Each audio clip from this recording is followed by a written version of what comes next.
Welcome to the Tech Egg. Don't get scrambled. Enjoy the video.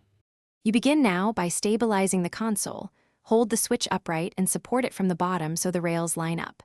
Press and hold the small rectangular release button on the back of the Joy-Con rail. This unlocks the latching mechanism, so you avoid bending the rail. While holding the button, slide the controller straight upward, not outward, to follow the rail track. You'll feel the latch release. Keep steady pressure and remove the controller in a smooth, controlled motion. Once done with the first side, repeat the same sequence for the opposite Joy-Con. Press the release button and slide upward along the rail. Make sure you inspect each rail as you go. Dust or stickiness often causes resistance. If the controller was in a grip accessory, press the release button and pull out along the accessories channel because grips can add friction.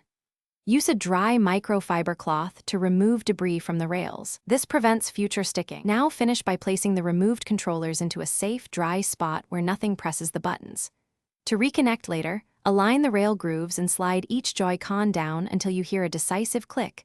That click confirms the latch engaged.